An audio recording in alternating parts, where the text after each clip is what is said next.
अस्सलाम वालेकुम। उम्मीद है आप लोग खैरियत से होंगे। दांत का दर्द, गुर्दों का दर्द, कान का दर्द, ये तीनों दर्द इतने शदीद होते हैं कि बंदे को पता लग जाता है। दांत के दर्द में ख़ास बात ये होती है कि रात के टाइम होता है, और रात के टाइम ज़्यादातर हॉस्पिटल भी बंद होते हैं, क्लिनिक भी बंद होते हैं।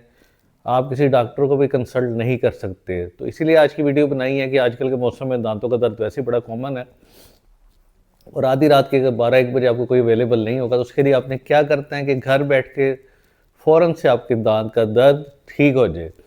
तो उसके लिए कुछ बातें आपके साथ शेयर करूंगा जो बड़ी अहम है। टोटल 10 टिप्स, 10 आपको ऐसी बातें बताऊंगा जिससे आप घर बैठ के अपने दांत का दर्द ठीक कर सकते हैं, क्योंकि दांत का दर्द बहुत शदीद होता है। सर में भी जाता है, कान में भी जाता है, गर्दन में भी जाता है। रात को सोना आपके लिए मुश्किल हो जाता है, सारी रात आपको बैठ के गुजारनी पड़ती है। तो इसमें सबसे पहले जो सबसे पहला केस है उस पर हमने ये देखना है कि हमारे पास कई दफ़ा स्वेलिंग होती है सोज के साथ। अगर आपको फील हो कि आपके मुंह के ऊपर स्वेलिंग है, सोज है, तो आपने क्या करते हैं, सबसे सिंपल कोल्ड कंप्रेसेस, एक कपड़े के अंदर बर्फ़ को लपेट के इस जगह पे आपने स्वेलिंग वाली जगह पे लगाना है 20 मिनट के लिए, फिर छोड़ देना है 20 मिनट के लिए, फिर 20 मिनट के लिए दोबारा लगाना है, फिर छोड़ देना है, जिससे आपकी मुंह की जो स्वेलिंग है, सोजिश है, सोज है, वो आपकी ख़त्म हो जाएगी और आपका दर्द भी ख़त्म हो जाएगा। उसके साथ आप एक दर्द की गोली ले सकते हैं, और दर्द की गोली में सबसे सेफ पैरासीटामोल या पेनाडोल के नाम से आती है। उसका साइड इफ़ेक्ट नहीं है। हार्ट का पेशेंट, जो दिल का बीमारी वाला ले सकता है, गुर्दे ख़राब है वो भी ले सकता है, प्रेगनेंसी में भी सेफ़ है, मैदे का जिसे इशू है वो भी ले सकता है। इसलिए सबसे सेफ़ दवाई जो है वो पैरासीटामोल या पेनाडोल है। अब दूसरी केस की तरफ चलते हैं। अगर आपके दांतों में कुछ फंस गया है जिससे दांतों में दर्द शुरू हो गया, तो आपने शीशे में देखते हैं कि किस जगह पे वो चीज़ फंसी है। अगर आपको दाढ़ों के दरमियान जो खला होता है उसके अंदर कुछ फंसा हुआ नज़र आ रहा है, तो आपने एक धागा लेना है जिसे डेंटल फ्लॉस कहते हैं, उसे दांतों के दरमियान रखना है नीचे की तरफ, और उसे जब ऊपर करेंगे आप तो जो कुछ अंदर फंसा है वो बाहर निकल आएगा। आपने टूथपिक का इस्तेमाल नहीं करना, क्योंकि टूथपिक से इन्फेक्शन भी हो जाता है, और अगर टूथपिक टूट जाए तो उसे निकालना अंदर से आपके लिए बहुत मुश्किल हो जाता है। इसके साथ साथ कुछ आपने एहतियाती तदाबीर भी करनी है, जैसे उस साइड से आपने खाना नहीं खाना, खाना आप दूसरी तरफ से खाएं, और खाने में आपने नरम ग़िज़ा का इस्तेमाल करें, लिक्विड्स लें, और हमेशा उस साइड को बाइट करने से परहेज़ करें, क्योंकि दबाव पड़ेगा तो दर्द आपका बढ़ेगा। अब तीसरे तरीके की तरफ चलते हैं जो बड़ा ही फेमस, बड़ा ही कॉमन है, बड़ा पुराने दौर से चला आ रहा है, और वो है नीम गर्म पानी में नमक डाल के कुर्लियाँ करना, जो आपके गले के लिए भी अच्छा है और आपके मुंह के लिए भी ज़बरदस्त है। उसमें सिंपल तरीका, 1 कप नीम गर्म पानी में 1 चम्मच नमक डालें, उसे अच्छी तरह मिक्स करें, उसे मुंह में रखें, इस तरह हिलाएं 30 सेकंड के लिए, उसके बाद उसे थूक दें। उसे मुंह में एंटीबैक्टीरियल इफेक्ट होगा, जरासीम भी मरेंगे, और मुंह में खून की सप्लाई तेज़ होगी, जिससे आपकी सोजिश भी कम होगी और दर्द भी ठीक हो जाएगा। अब चलते हैं फिर चौथे तरीके की तरफ, हाइड्रोजन परऑक्साइड 3%, 3% हाइड्रोजन परऑक्साइड हर मेडिकल स्टोर पे अवेलेबल होता है।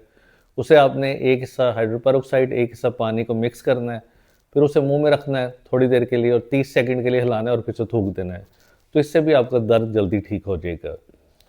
कोल्ड कंप्रेसेस का तो मैंने आपको पहले बता दिया है कि स्वेलिंग में आपने उसे लाजमी यूज़ करना है। इसके अलावा एक बड़ा ही इंटरेस्टिंग और टेक्निकल तरीका है कि जब हम लेटते हैं तो उस टाइम हमारे खून की सप्लाई हमारे सर की तरफ, मुंह की तरफ बढ़ जाती है। जब प्रेशर बढ़ता है तो पेन बढ़ जाता है। उसका बड़े सिंपल तरीका है, आपने सोते हुए सर के नीचे 3-4 तकिए रख लेने हैं, जिससे आपका सर एलिवेट हो जाएगा, ऊपर की तरफ हो जाएगा, जिससे खून की सप्लाई सर को कम जाएगी। उससे ऑटोमेटिकली आपका दर्द ठीक हो जाएगा। ये बड़ा ही शांत और टेक्निकल तरीका है, बगैर किसी दवाई के आपका दर्द ठीक हो जाएगा। अब चलते हैं अगले तरीके की तरफ, है टी बैग्स। चाय बनाने के लिए हम टी बैग्स यूज़ करते हैं, तो पेपरमिंट की जो टी बैग्स हैं उसका आपने इस्तेमाल करना है। उसे पानी में हल्का सा डिप करके जिधर दर्द है उस जगह पर रख के आपने बाइट कर लेना है। तो उसके अंदर 2 चीज़ें होती है, एक मेंथोल होता है और एक टैनिक एसिड होता है। मेंथोल उस जगह को नम करता है, सुन्न करता है, और टैनिक एसिड से भी उसका दर्द ठीक हो जाता है। अब एक अगला तरीका जो बड़ा ही फेमस है, जो घर में किचन में आपकी इजीली अवेलेबल होता है, और वो है लौंग, क्लोव, लौंग का तेल। कार्टन बॉल एक छोटी सी बनानी है आपने, उस पर हल्का सा लौंग के तेल को लगाना है, और जिस जगह पे आपकी कैविटी बनी हुई है उस जगह पे लगा देंगे तो आपका दर्द फ़ौरन सही हो जाएगा। बड़ी महंगी से महंगी दवाइयाँ, हाई पोटेंसी के इंजेक्शन से वो दर्द नहीं सही होता जो इस चीज़ से सही हो जाता है, क्योंकि इसके अंदर यूजिनॉल होता है। वो क्या करता है, नर्व को डिसेंसिटाइज कर देता है, उस जगह को सुन्न कर देता है और आपके जो सोजिश वाले एलिमेंट्स हैं उन्हें ख़त्म कर देता है, जिससे आपको फ़ौरन 5 मिनट के अंदर अंदर रिलीफ मिल जाता है। ये बड़ा ही अच्छा टोटका है। इसके अलावा एक और बड़ी अहम चीज़ है, वो है गार्लिक। जापान वाले तो गार्लिक की टूथपेस्ट भी बनाए फिर रहे हैं आजकल, तो गार्लिक लहसुन का इस्तेमाल बड़ा अहम है। उसकी एक पेस्ट बनाएं और उसके बाद उसे जिस जगह पे कैविटी है उसके अंदर रखेंगे तो आपका दर्द ठीक हो जाएगा, क्योंकि उसके एंटी बैक्टीरियल इफेक्ट होते हैं, पावरफुल एंटीबायोटिक का असर वो देता है आपको। और एक और बड़ी अहम चीज़ है आखिर में, जो वेनिला एक्सट्रैक्ट। वेनिला एक्सट्रैक्ट किसी भी आपको स्टोर से मिल जाएगा। कॉटन का एक छोटा सा बॉल बना के उसके अंदर इसे डिप करके दांत के अंदर लगाएंगे तो इसके अंदर भी यूजिनॉल होता है और कुछ ऐसी चीज़ होती है जो सोजिश को कम करती है। तो वेनिला एक्सट्रैक्ट से भी आपके दांत का दर्द फ़ौरन ठीक हो जाएगा। अब अगले दिन जब आपका दर्द ठीक हो चुका है रात के टाइम, तो अगले दिन आपने डेंटिस्ट के पास जाके चेक करवाना है। अगर दांत में कीड़ा लगा है, कैविटी बनी है, एक्सरे हम करते हैं। एक्सरे में देखते हैं अगर दांत की जड़ के नीचे रेशा भी बना है, पस पड़ गई है, तो हम उसकी रूट केनाल ट्रीटमेंट करते हैं, जिसका आपका दांत लॉन्ग टर्म के लिए बच जाता है, सेव हो जाता है। उसके बाद उसके ऊपर एक होल या क्राउन चढ़ा देते हैं।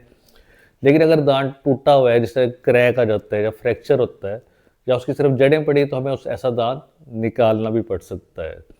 तो आप जब भी आपको आराम है तो फ़ौरन डेंटिस्ट से एक दफ़ा कंसल्ट ज़रूर करें कि आपके मसला क्या है और उसका प्रॉपर इलाज क्या होना चाहिए।